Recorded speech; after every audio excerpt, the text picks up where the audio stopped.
Okay, so let's start with electromagnetic waves now. So see, up to AC, we have finished almost the major part of the electromagnetism.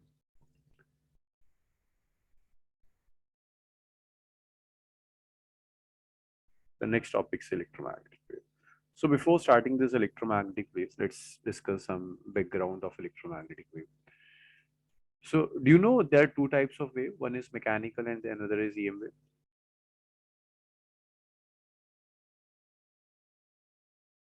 We have two types of wave. One is mechanical, another is EM wave, electromagnetic wave.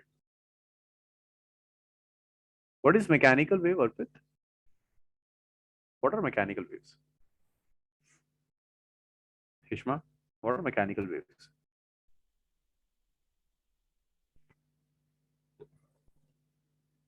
Hishma, am I audible? So waves that require a medium for Good, good, propagation. good. Mechanical waves are those waves which require a medium for propagation. On the other hand, electromagnetic waves are those waves which does not require any propagation. So in this chapter, we will study how electromagnetic wave was discovered by Maxwell and other people. We'll study about the discovery of electromagnetic wave, how electromagnetic waves were discovered. So does light require any medium for propagation?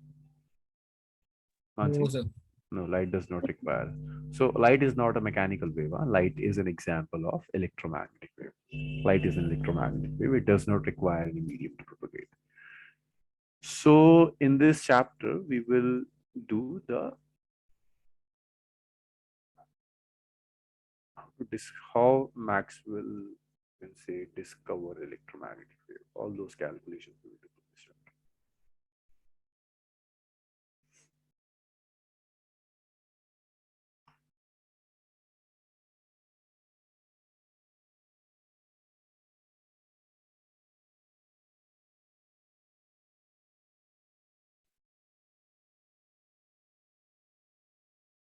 Okay. There are certain requirements for to understand this chapter. The first requirement is the Ampere circuit law. First is the Ampere circuit law. You will need Ampere circuit law for this chapter. So let's revise Ampere circuit law first. Ampere circuit law says if you have a wire, it's carrying some current I, and around this wire you take a closed loop. The radius of the loop, let's say, could be R. Ampere circuit law says the line integral of magnetic field. Mu not I.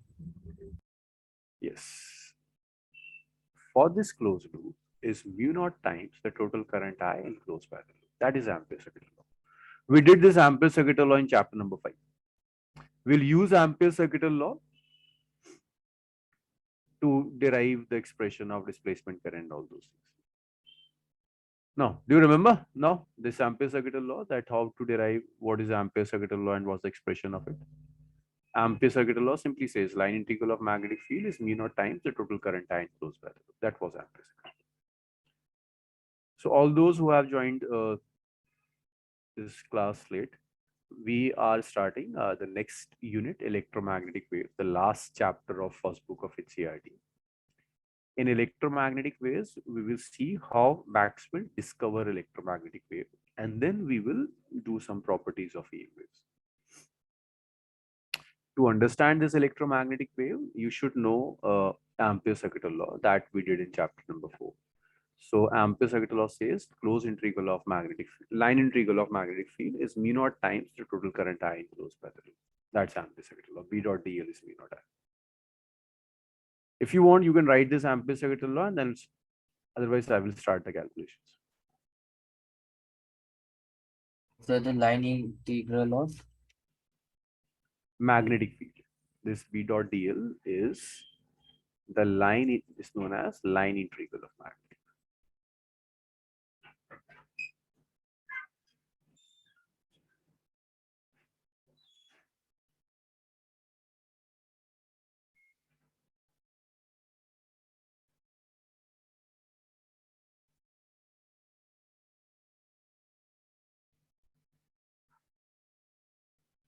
Line integral of magnetic.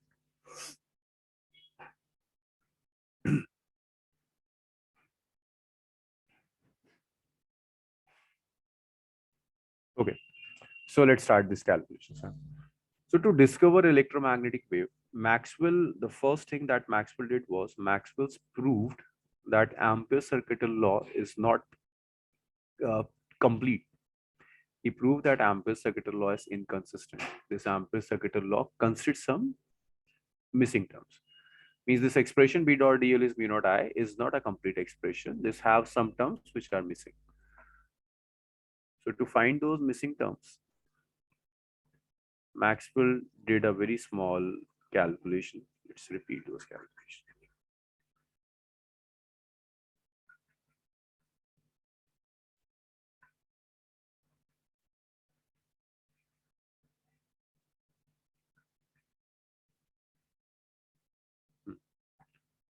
So this chapter starts with a simple calculation of Maxwell, through which Maxwell explained that Ampere's circuital law is not complete. Ampere's circuital law is inconsistent. It has some missing terms. So the calculations are like this. Maxwell took a parallel plate capacitor. He connected that capacitor to a power supply. Some current I is flowing through the capacitor. Then he calculated magnetic field over a point P. This is point P using Ampere's circuital law. How we use Ampere's circuital law? We take a closed loop. The radius of the loop is R. So the Ampere's circuital law says closed integral of B dot dl is equal to mu naught I closed. And how much is B dot dl? B dot dl is B into 2 pi r. How much is I enclosed? I enclosed is I. So from here, you can calculate the value of B, which comes out to be mu naught I by 2 pi r. The standard calculation to calculate magnetic field due to an empirical loop. So this is loop 1. So using Ampere's circuital law,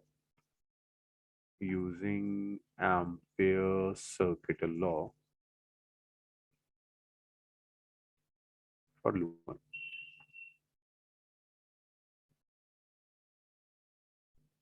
So this is the magnetic field that Maxwell was getting when he was applying Ampere's circuital law for loop 1.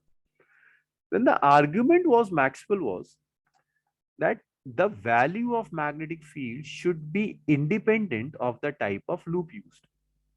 Because Ampere's circuital law says the loop should be closed. You can take closed loop of any shape, any size. The expression of magnetic field that you must be getting should be same. So what Maxwell did, Maxwell took the same capacitor again. And his motive was to calculate magnetic field over the same point P again. But the only difference was, instead of taking a circular loop, he said if Ampere's circuital law is consistent, if Ampere's circuital law is complete, then it should be valid for loops of all shapes and sizes. So what he did, he took another loop, but loop of very, very different shape.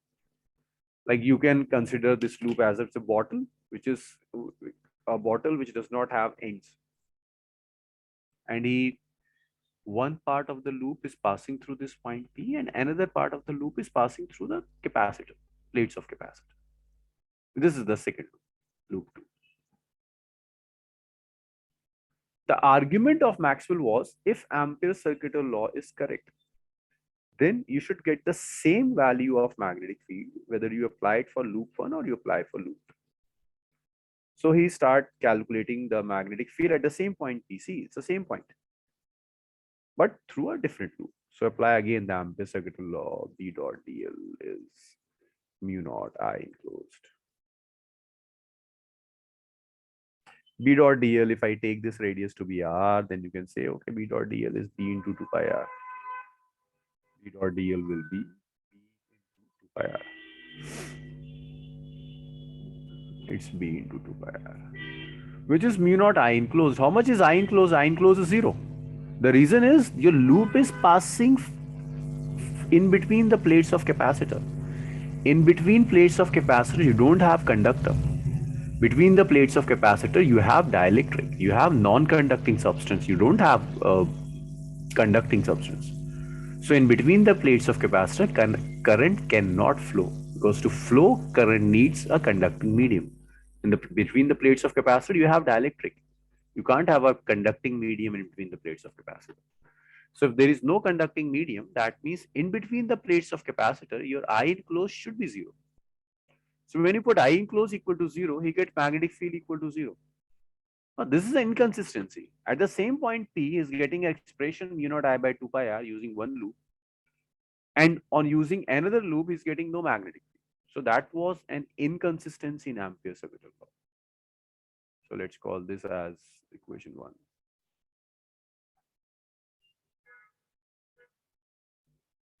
And this is equation 2. So Ampere,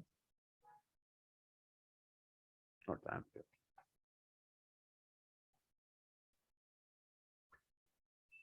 Maxwell got different values of magnetic field,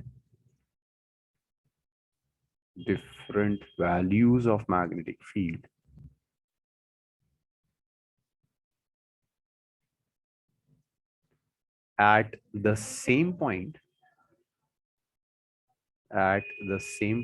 using different loops.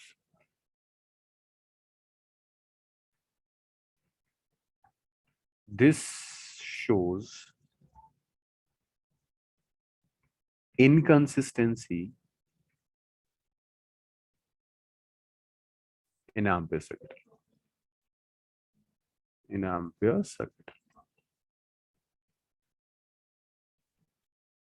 So this was the argument of Maxwell. He said if Ampere's circuit law was correct, it does not have any inconsistency, then you should get the same expression of magnetic field at point P using different loops. But now since you're getting different expressions, that means there is some inconsistency in this law. So this is inconsistency in Ampere's circuit law and the concept of displacement. Is it clear? Yes, sir.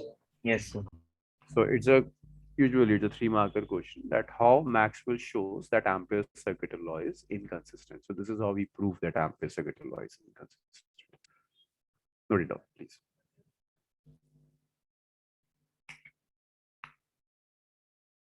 Now we'll see what was the missing term. Which term was that Maxwell was missing? Ampere was missing. What was the missing term?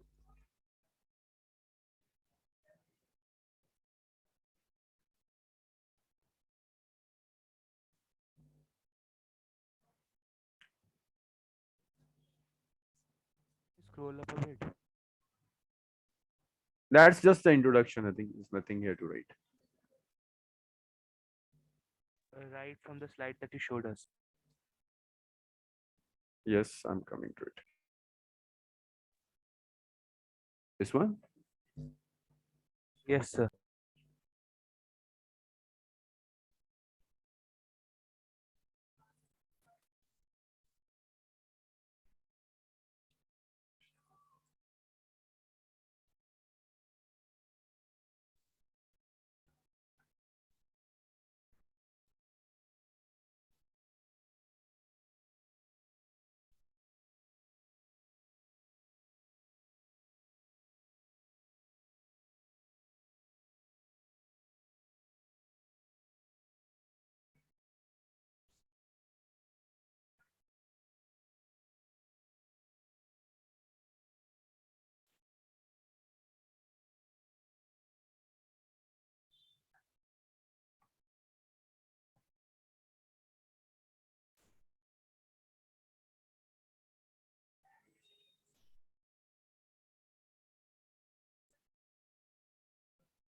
Haji, can I scroll it? Yes, sir. Sure. So Miraj, can you just explain in 2 lines what we are doing here? We are using the ampere circuital law to derive the expression for magnetic field. And what's wrong here? There's something wrong, huh? What's wrong here?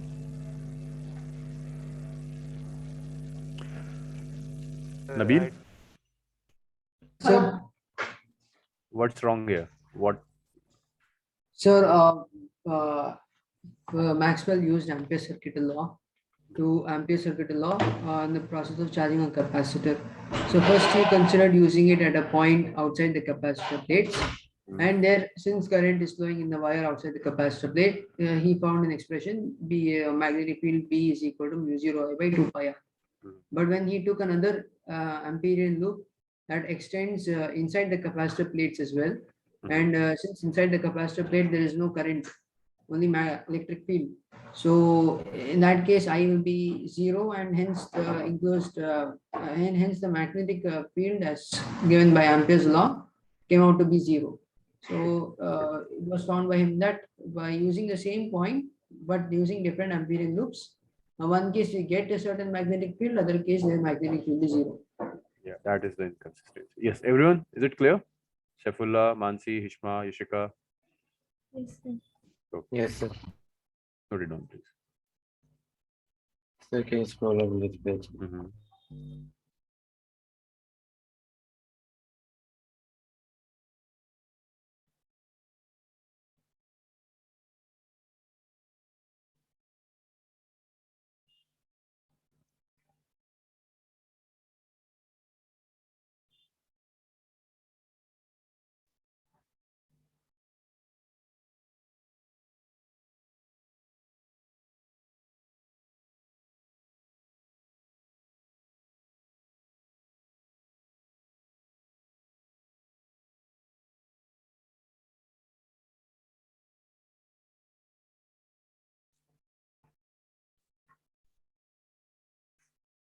Yeah, can I scroll it now?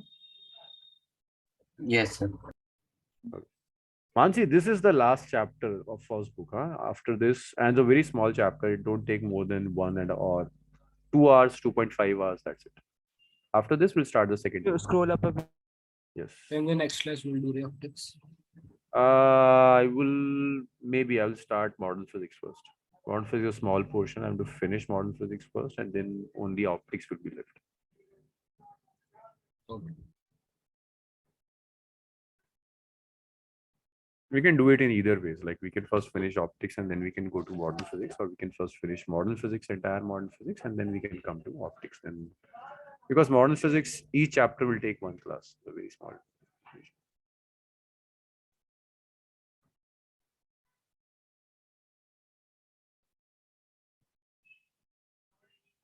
Can I scroll it now, Miraj? Yes, sir. Yashika, Unib, did you get your marks?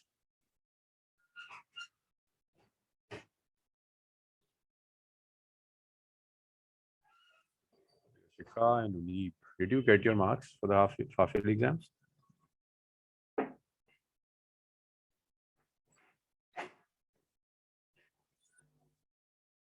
Yes, sir. Write in chat how much you got. Write in chat. Only the theory marks.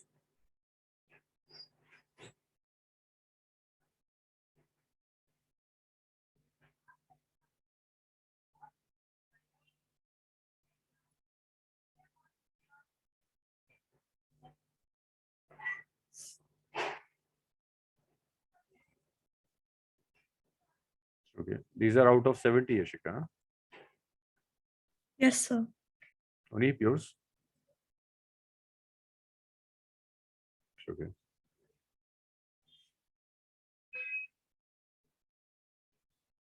Wheel, you got your marks? No, sir, our exam is going to be held. Okay. Okay, so now let's move on to the next topic. The next topic is the concept of displacement current. So what Maxwell did, Maxwell first of all show that this Ampere's circuital law was inconsistent. This have some missing term, and he named that missing term as the displacement current. That was the displacement current which Ampere's circuital law was missing. So Ampere was missing this concept of displacement current.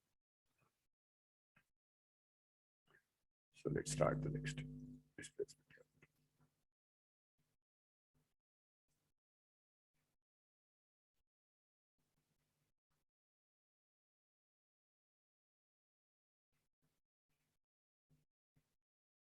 Displacement current.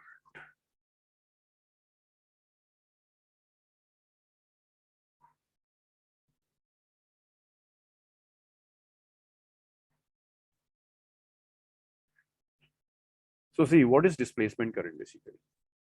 So displacement current is the current which comes due to rate of change of electric field. Changing electric field can also give something similar to current. But displacement current is not like your conduction current which flows through a wire. What is current? Electric current that we have studied in chapter number 3. What is current? Current is rate of flow of charge. But displacement current is not rate of flow of charge. When we say displacement current, nothing is flowing. No charge particle is flowing across the conductor. The cause of displacement current is rate of change of electric flux. Or you can say it's rate of change of electric field which give rise to displacement current. So displacement current is due to rate of change of electric field. Rate of change of electric field. Or you can say it's due to rate of change of electric flux.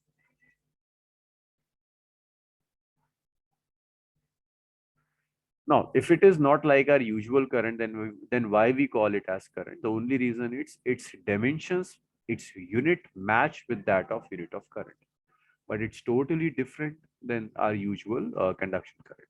It does not flow. It is not due to the flow of charge. It's due to the changing electric field. So if you have an electric field which is changing with time, then that electric field can give rise to displacement current. Now, if you want to derive an expression for the displacement current, it's a very, very easy calculation. You will take again the plates of capacitor. This capacitor is charging, so the charge over the plates is increasing. This is the plate charge on the plates of capacitor. On one plate, positive charge is increasing. On another plate, negative charge is increasing. So there is some electric field in between the plates. That electric field is E. Does anyone remember the expression of this electric field? Electric field between plates. No. KQ by R square was for a point charge. Sigma by epsilon naught. Charge density of one plate is plus sigma, another plate is minus sigma. So electric field between the plates is sigma by epsilon. And how much is sigma? Sigma is the ratio of charge and area. So you can write sigma as just Q by A epsilon. This is the electric field. That's first equation. This is the electric field between the plates of capacitor. Now, just by looking at this expression, you can say that electric field is changing because capacitor is charging. So this Q is not constant, it's varying. Q is a function of time. So when the charge changes, electric field will change. And due to the changing electric field, you will have some displacement current. So in the next step, what we can do is we can just calculate electric flux through the plates of capacitor. Electric flux through capacitor plates.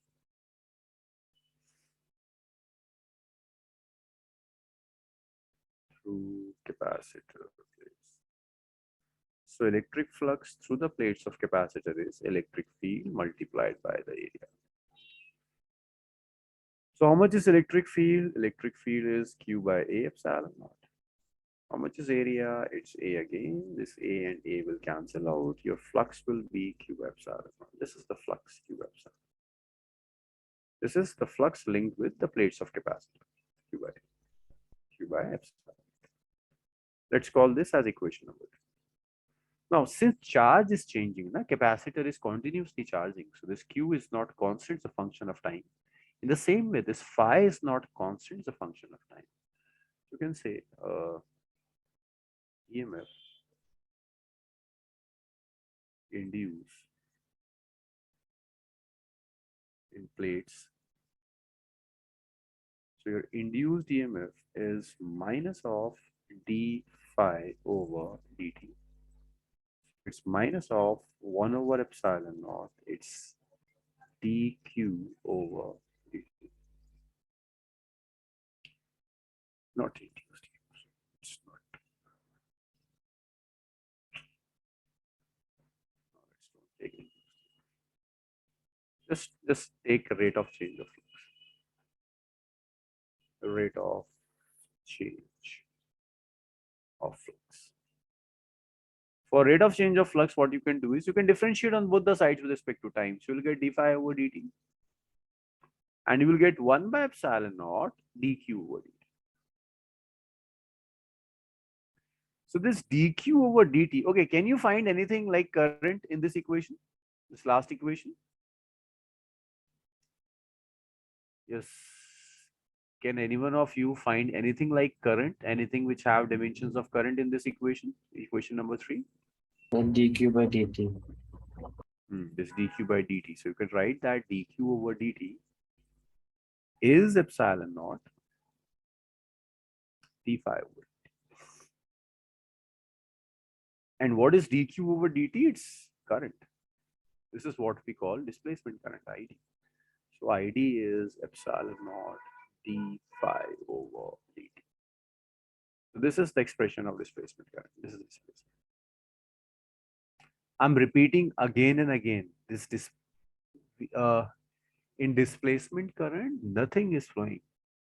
No charge particle is moving across the ends of the conductor. It's simply due to rate of change of electric field, or you can say rate of change of electric flux. The only reason why we call this as current is its dimensions match with the dimensions of current. Its unit match with the unit of current. Otherwise, it's just a rate of change of electric field, nothing else. It's nothing like which, it's not like the usual current which flows through a wire. It's not flowing through a wire. It's just rate of change of electric field. Is it clear, the concept of displacement current? Yes, sir. So if I take a conductor,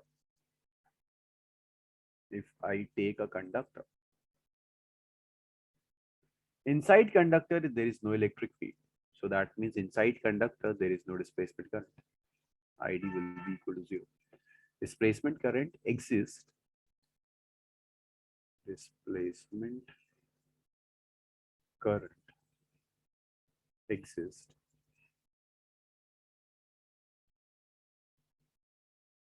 in dielectrics or insulators.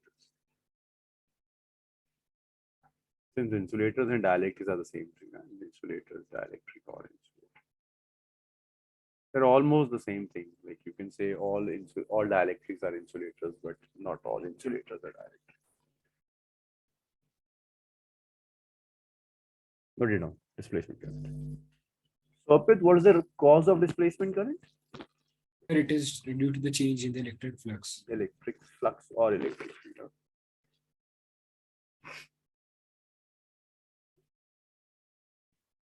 Ishma, Saifullah, Mansi, is it clear up to here? Displacement current? Yes. Hold on, please.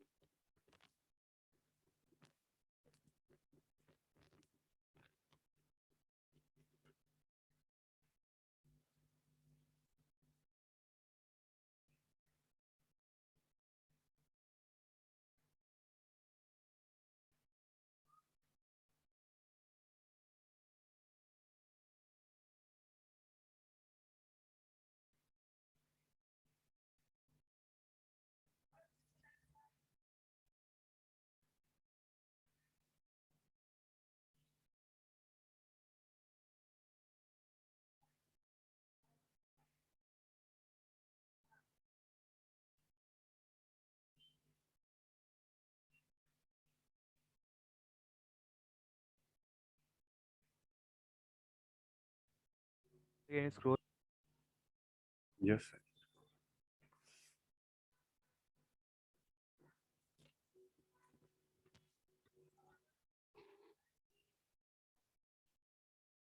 Sir.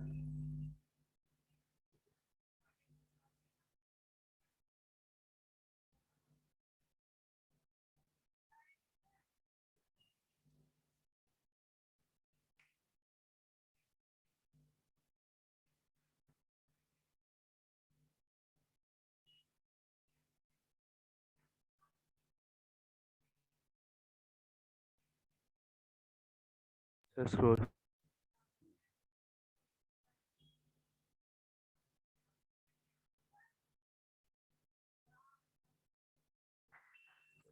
Adil, we are doing last chapter of first book, Electromagnetic Wave.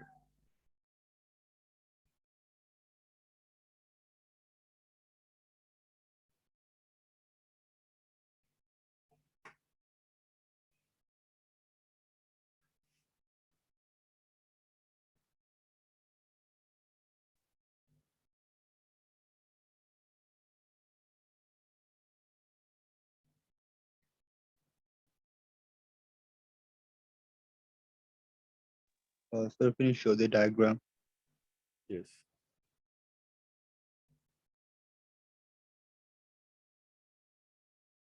Done, sir.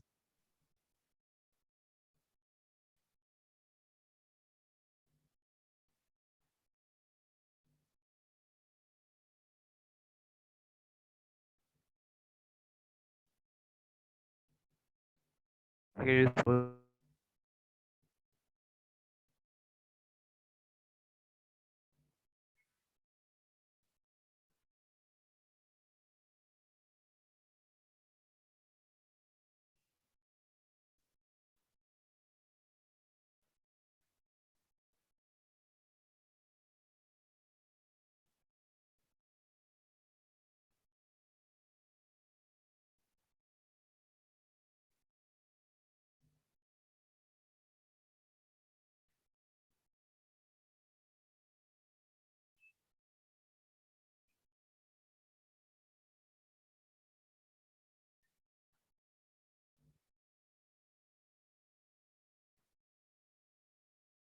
here is for Mhm.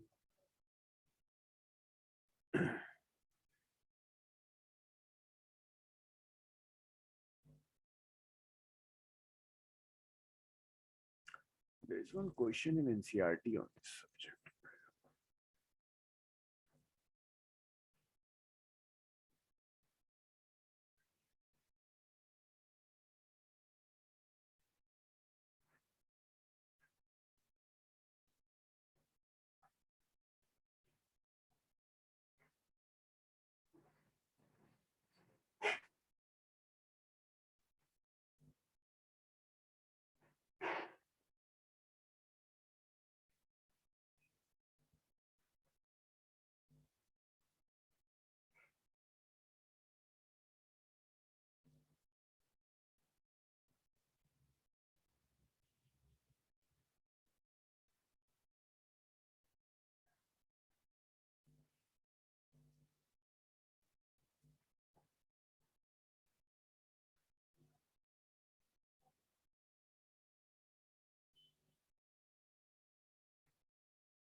Has he written? Can I scroll it now?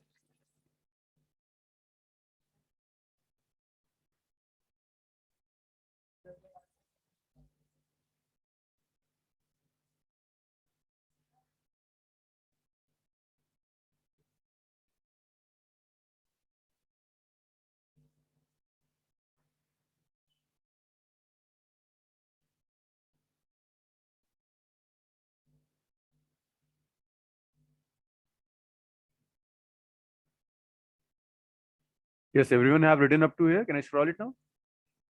Yes, sir. Yes, sir. Okay. After this, the next we have Ampere's Maxwell's law. We have Ampere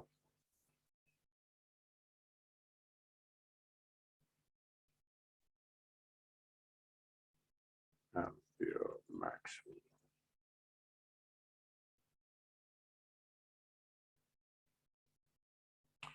So the argument of Maxwell was the missing term in Ampere's circuital law was that of displacement current.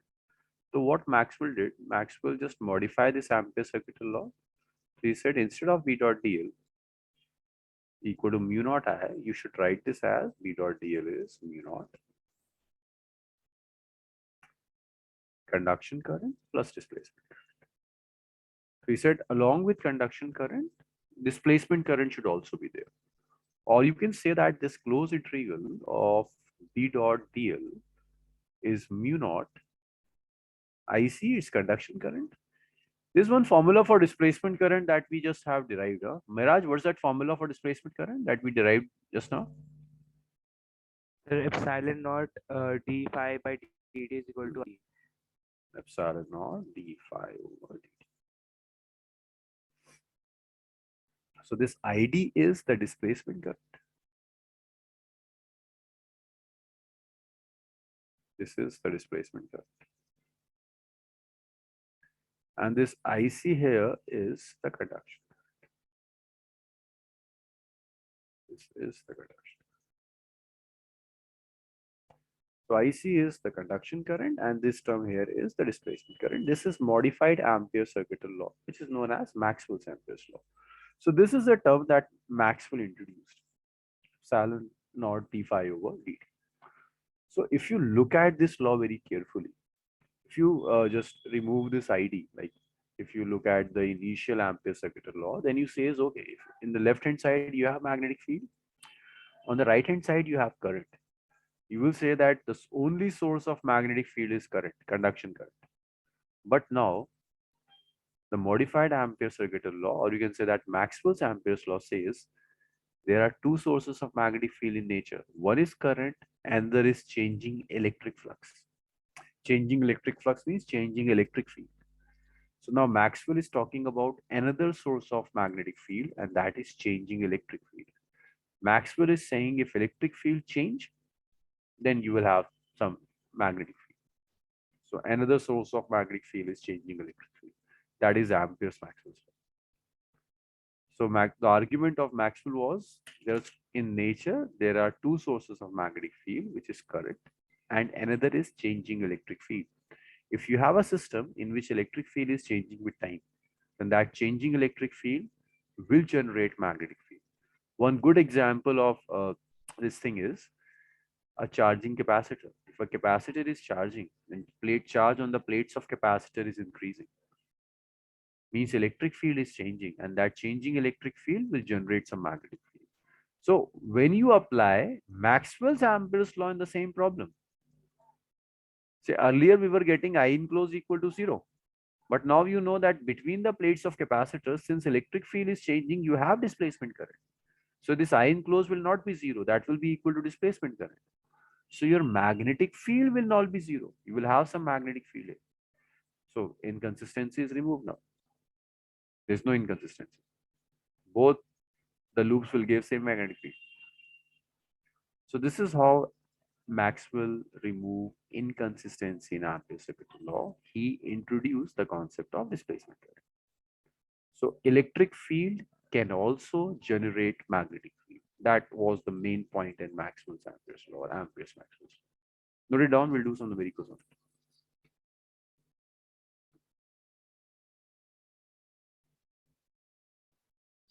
Arpit, is it clear? This Ampere's sir. Maxwell's law?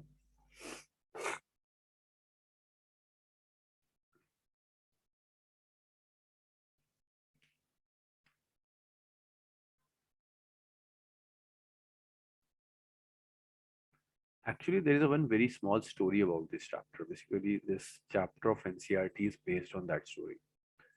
So we are trying to connect those dots. Sir, can you explain this law again? Actually, I logged out. Which one? This one? Ampere Maxwell law. Okay, Ampere's Maxwell's law. So see, Ampere circuital law says that this was Ampere's circuital law, right? B dot dl is V naught I. What Yes, sir. Maxwell did, Maxwell introduced the concept of displacement current. And he says that in Ampere circuital law, this term of displacement current was missing. So he introduced that term. modify Ampere's circuit law and told is Ampere's Maxwell's law.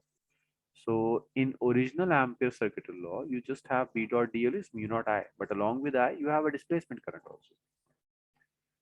So this is the modified Ampere circuit law that along with current, you have displacement current. Now, this law tells that you have two sources of magnetic field. You're generating magnetic field through two sources. One source is the conduction current. Another source is the displacement current. And what is displacement current? It's nothing but the rate of change of electric field. So Ampere's Maxwell's law says in nature you have two types of sources of magnetic field. One is conduction current, the normal current which flows through a wire and can generate magnetic field. We studied about that current in chapter number 4 in very detail. Another type of current is which is due to rate of change of electric flux, which is what we call displacement current. So changing electric field can also generate magnet. Is it clear?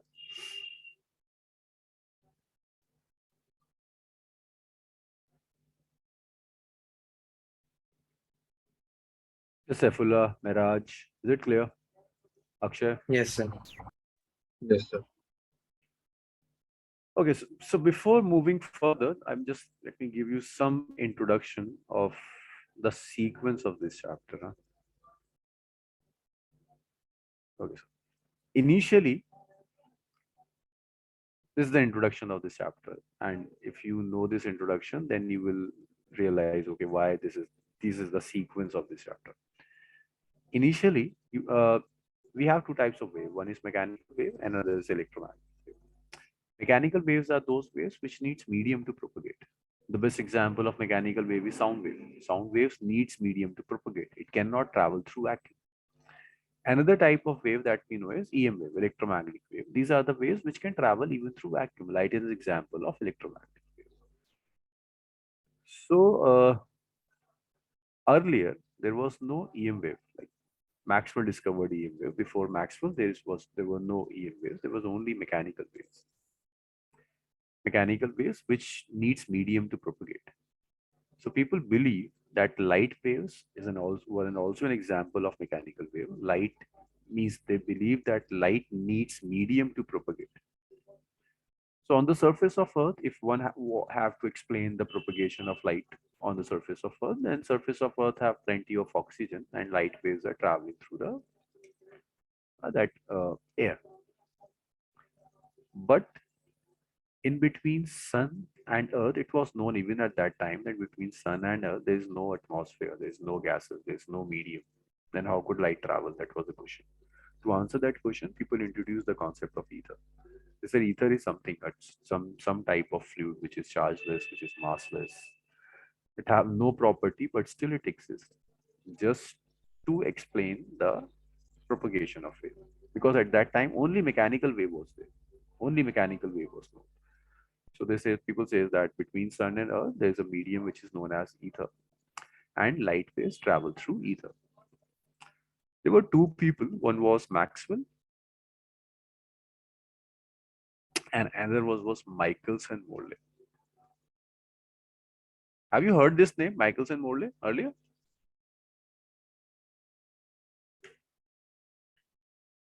Has anyone heard this name, Michelson-Morley, earlier?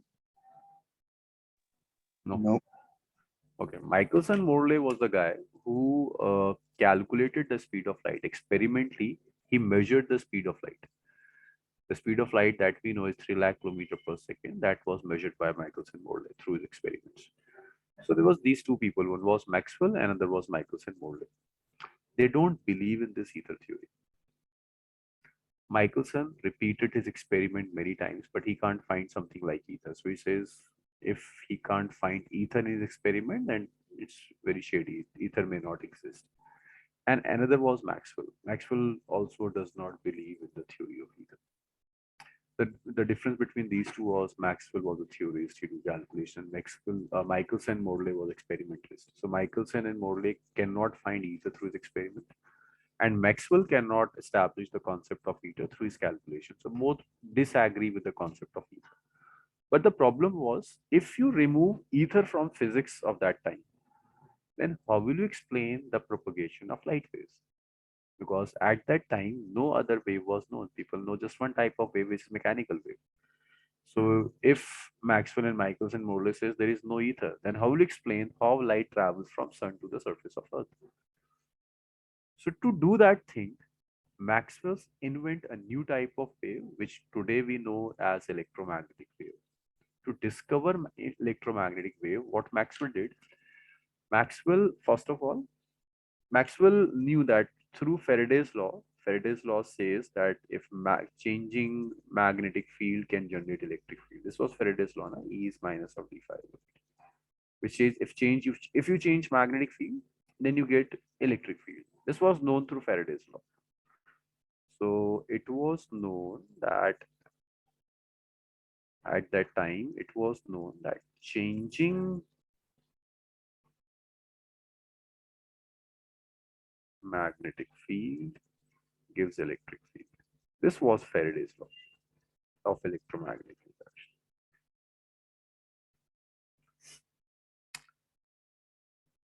To discover a Maxwell just have to show this thing that changing electric field can generate magnetic field. So Maxwell discovered this thing. Maxwell believed that nature is very symmetrical. If changing magnetic field give rise to electric field, then changing electric field should also give rise to magnetic field. But there was no law in support of this argument. So just to establish this fact that changing electric field can generate magnetic field, what Maxwell did, Maxwell first of all shows that Ampere's circuital law is inconsistent. Then he introduced the concept of displacement current. Through the concept of displacement current, he modified Ampere's Maxwell's law. In Ampere's Maxwell's law, he introduced the displacement current. And then he says, okay, see, changing electric field is generating magnetic field. So now you have Faraday's law, which says changing magnetic field can generate electric field. And now you have Ampere Maxwell's law, which says changing electric field can generate magnetic field. So the next argument of Maxwell was if you have a system which have oscillating electric field, then that system can generate a self-sustained system, a new type of wave, which is known as EM wave. And that wave does not need any medium to propagate. Then Maxwell shows that light is basically an example of electromagnetic wave. So this chapter is in that sequence, the sequence which was followed by Maxwell most probably. So he first shows that Ampere's circuital law is inconsistent. Then he introduced the concept of displacement current. Then he shows, okay, now we can modify Ampere's circuital law. When we modify Ampere's circuital law, it says, okay, now electric flux is changing, it can generate magnetic field, which means changing electric field can generate magnetic field. So that was the sequence. So you have written up to here, no? Yes, sir. Okay, let's do this very good. This is based on Maxwell's amperes. Just note it down. We'll do it together. Note down the question, and at least try to solve the first part. First part you can solve. From second and third we'll do it together.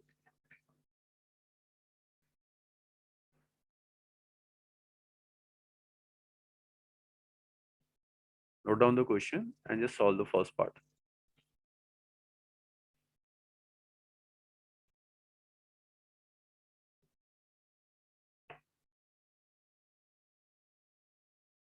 Tell me once you have written, and please write your answers in chat.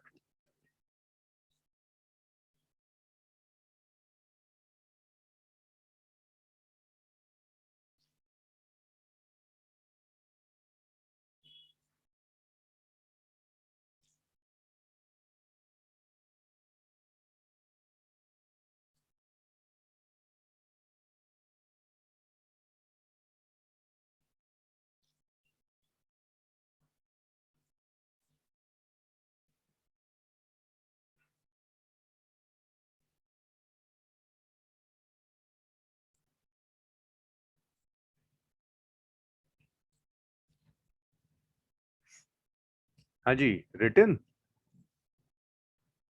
No, 1 minute, sir.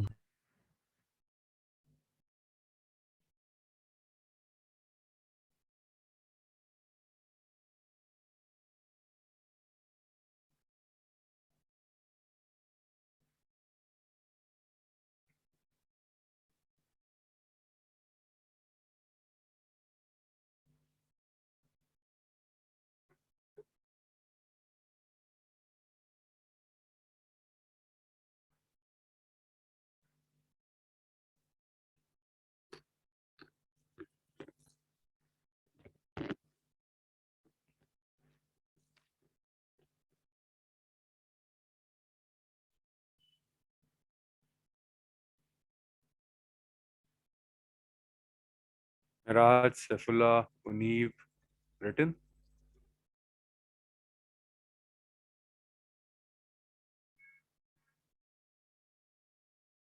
Just a second. Okay, just calculate the first part. Write your answer in chat room. Answer the first part. Munib, just write the answer of first part. First is straightforward calculation. In fact, second is also straightforward. From third onwards, we have to do something. Third is a bit tricky, but first and second are straightforward. Answers. Nabil, Akshay, Arpit, Hishma. Answers of the first and second part.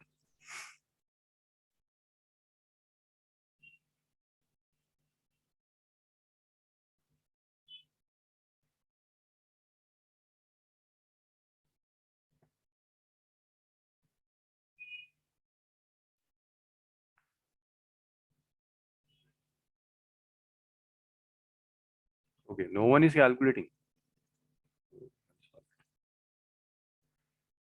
Okay, let's start with Hishma. Hishma, the supply is AC or a DC supply?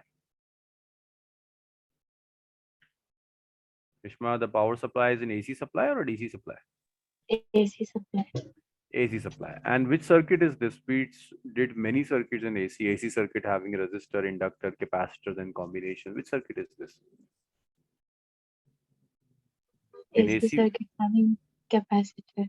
capacitor. And what is the formula for RMS value of current when you have AC circuit? Or it's asking about the amplitude. So let's calculate it. What is the expression for the peak value of in a circuit having capacitor only? Yashika? Root 2 into RMS. No. It's E naught Sir, RMS C. into E naught by XC, right? This is how we calculate the amplitude. What is XC here? Yashika, what is XC here?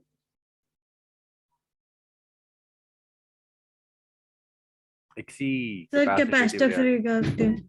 reactance. You can write this as E naught by 1 by omega C, or you can write this as omega C multiplied by E naught. This side. So you can write E naught because, okay, now let's see what is given. C is given 100 picofarad, fine. So this is C, which is 100 picofarad. How to remove pico, Saifullah? So multiplied with 10 raised to the power minus 12. So minus 12 farad. So C is 10 raised to the power minus 10 farad. And then you have angular frequency, which is 300 radian per second.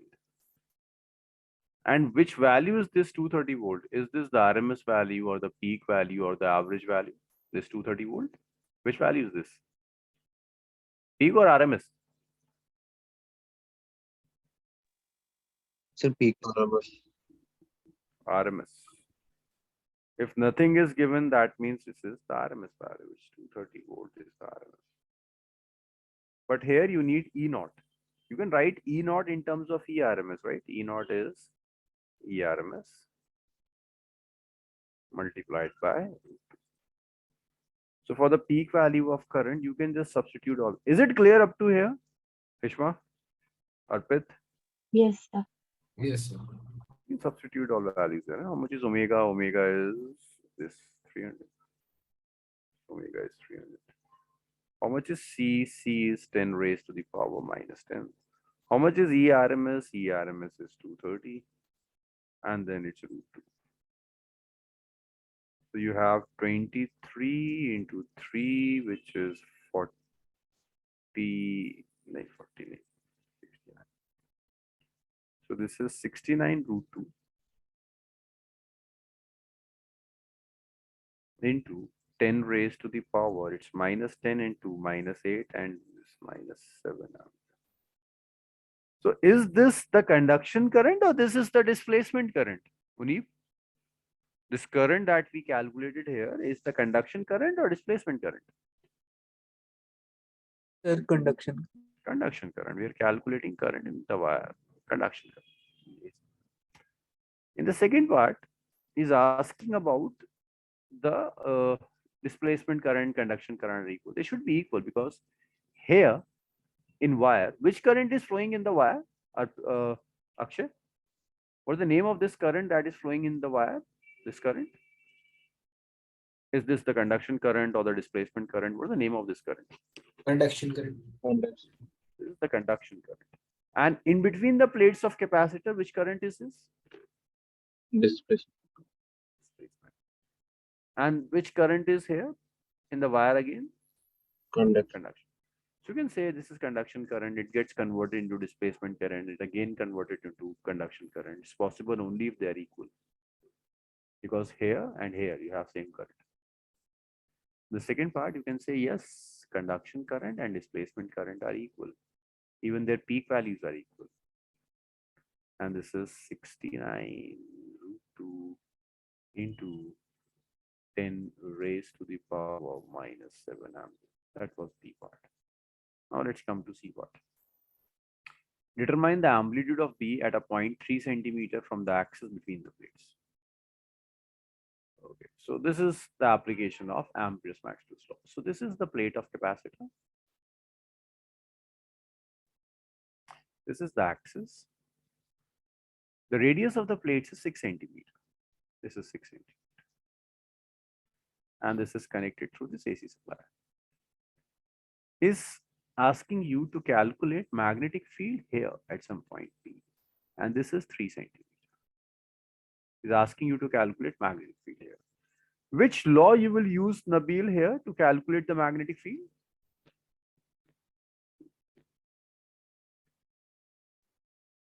Yes, Nabil. Which law you will use here to calculate the magnetic field?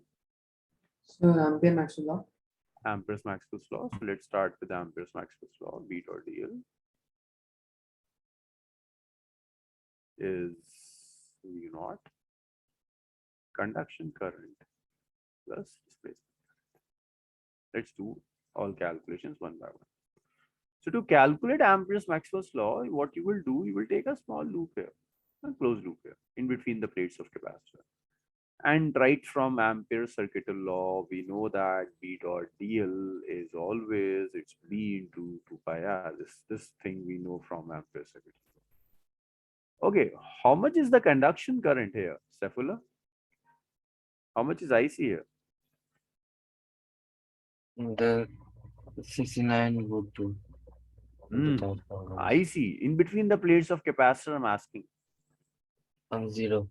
It's 0. We take Amperian loop in between the plates of capacitor, it's 0.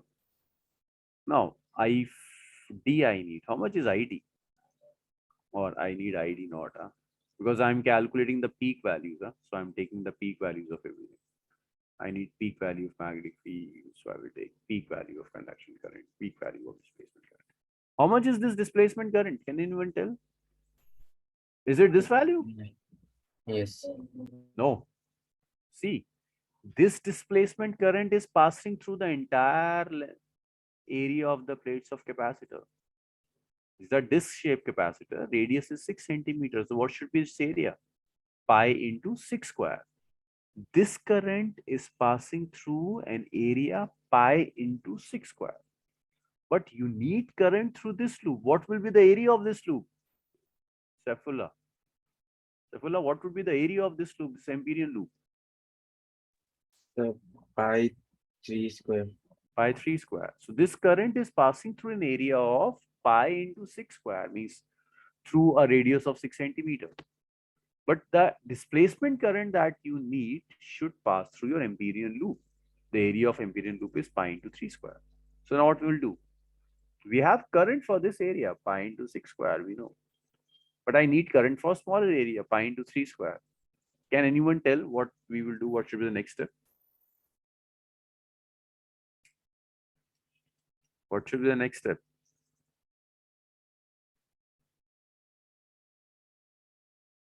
Okay. We'll use unitary method. It's like you know the cost of 10 pence and I'm asking you to for the cost of 6 pence. So what you will do, you will take the cost of 1 pen, then you multiply it by 6. The same thing will happen here. So what is ID naught? ID naught is current through Amperian loop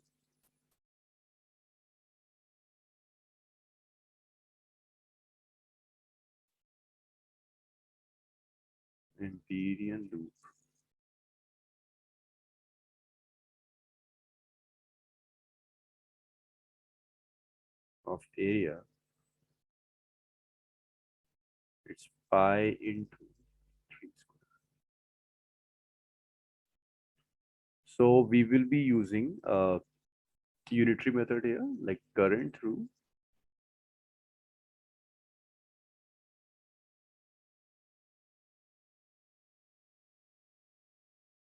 area of pi into 6 square is this one, this current, this 69 root 2 into 10 raised to minus 7, 69 root 2 into 10 raised to the power minus 7. Then you need current through unit area.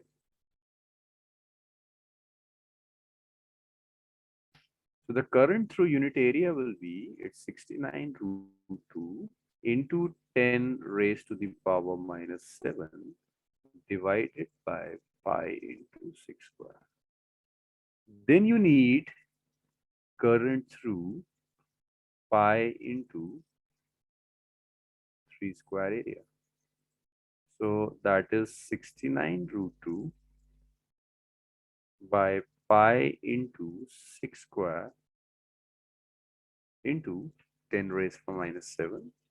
See, this is the current through the unit area.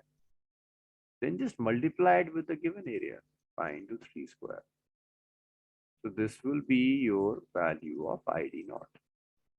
So see, pi will cancel this pi. This 3 and 6, 9 and 36, they will cancel out and you will get 2 here. So yours ID naught, peak value of current will be, it's 69 root 2 by 2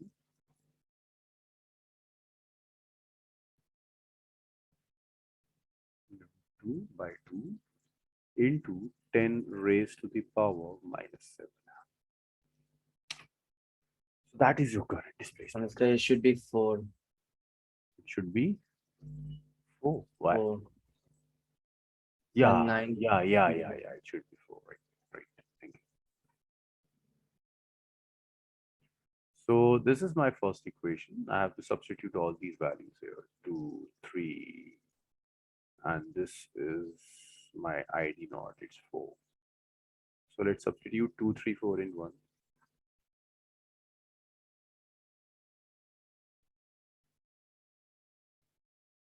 When you substitute all values in this equation, B dot dl is B into 2 by R. It's B into 2 by R. It's mu naught, which is 4 pi into 10 raised to minus 7.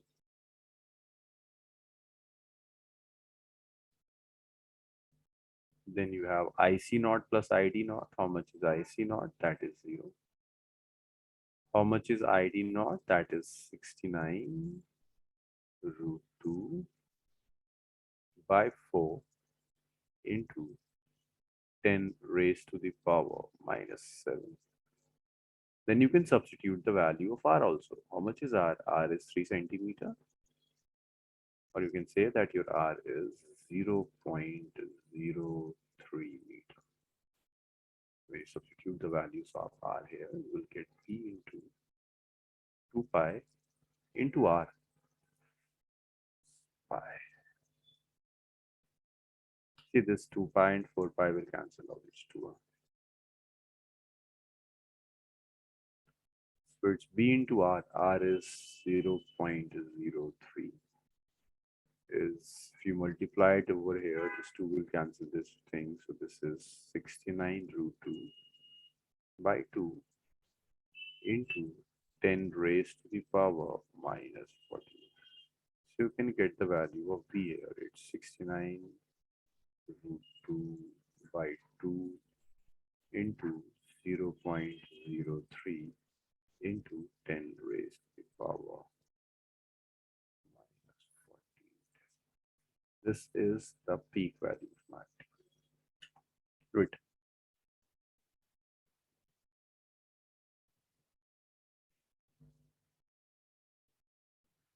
Good enough. These are the type of questions then one can get on this Ampere's Maxwell's law.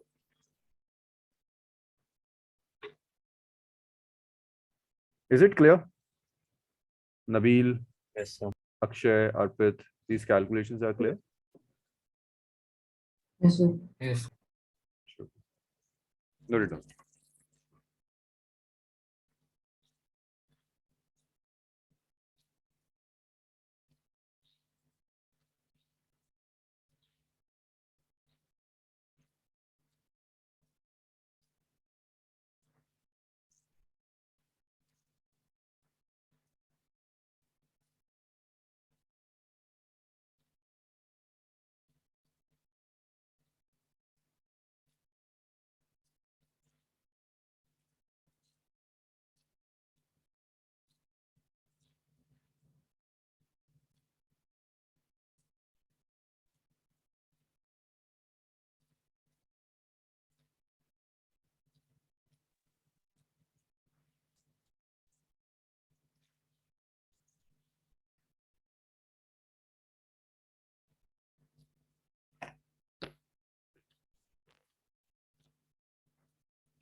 Please do your calculations on your own. Huh?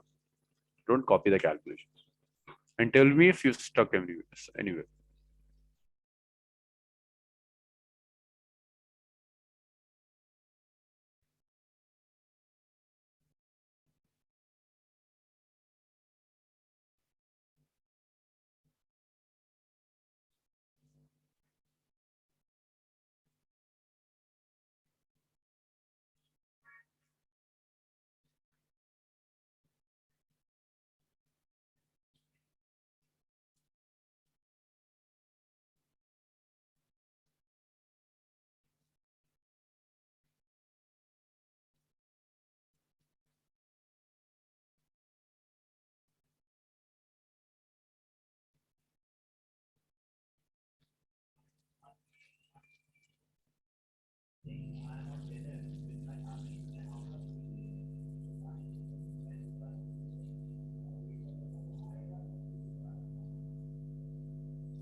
Should I scroll it?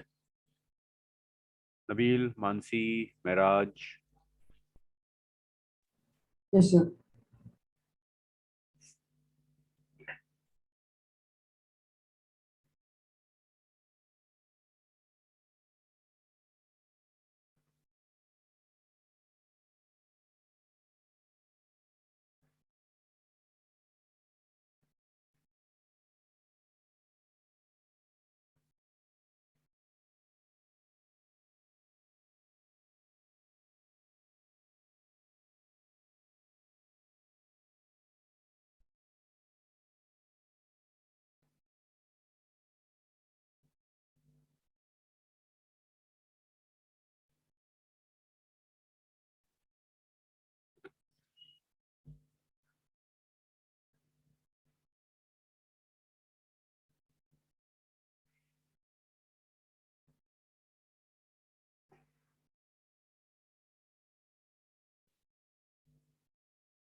Hishma, any doubts in calculations? No, sir.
Can I scroll it now?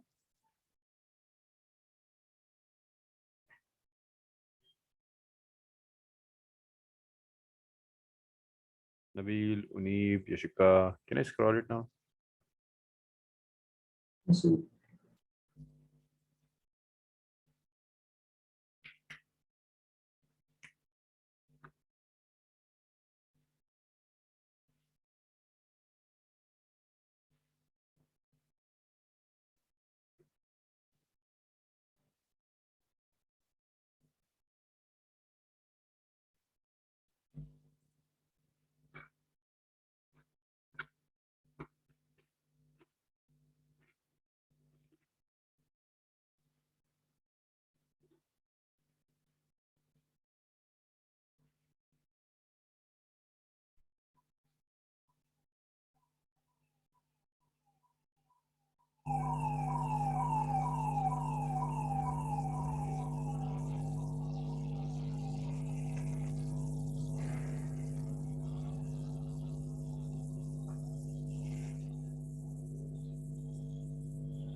Okay, so that was about Maxwell's Ampere's law. The next thing is Maxwell's equations. Maxwell's equation. So Maxwell summarized the complete electromagnetism into 4 equations. Electromagnetism means all that you are studying from electrostat to this AC. This is this is all under electromagnetism. So what Maxwell did, Maxwell summarized the whole of electromagnetism in terms of 4 equations, and those 4 equations are known as Maxwell's equations. First equation is closed integral of E dot ds is Q epsilon naught. Yes, Ahmed, you know this equation, the name of this equation? Nabil, Sir, Gauss law. Gauss law. So this is Gauss law in electrostat. This is Gauss law in electrostatics. The second equation is this. Closed integral of B dot ds is equal to 0. Yashika, you remember the name of this equation? Closed integral of B dot ds equal to 0.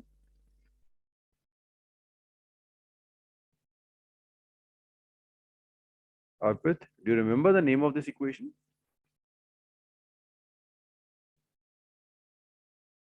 Arpit, Sir, the second one. the second one. What's the name of this equation? Akshay?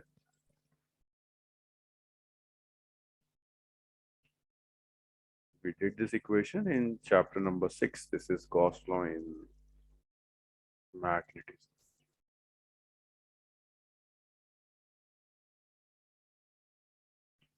Then we have a closed integral.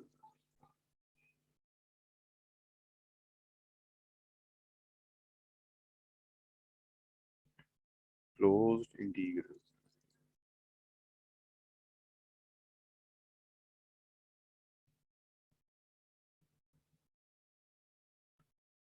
of E dot ds is minus of d phi over dt. See, this is Faraday's law. In this particular equation, we express EMF in terms of electric field. E dot not ds but dr.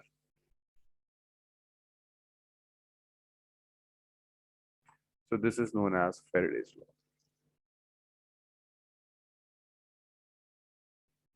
So what does Faraday law says? Faraday law says changing magnetic flux can induce electric field.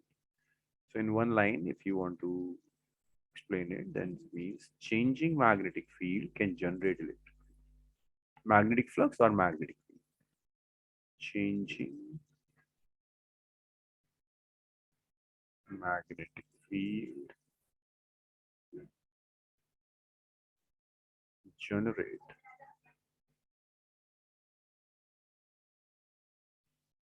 electric.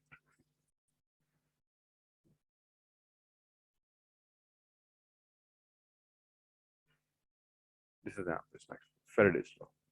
And the last equation is closed integral of P dot dr is mu naught IC plus epsilon naught d phi e over dt. This is known as Maxwell's Ampere's law.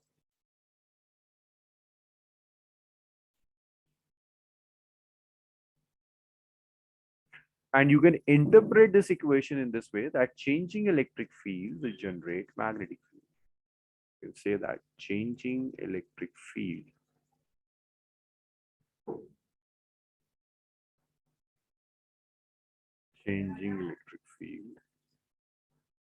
generate magnetic.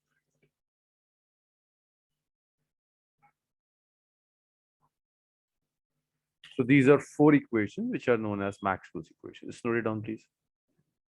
4 Maxwell's equations.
Yes, everyone have written up to here?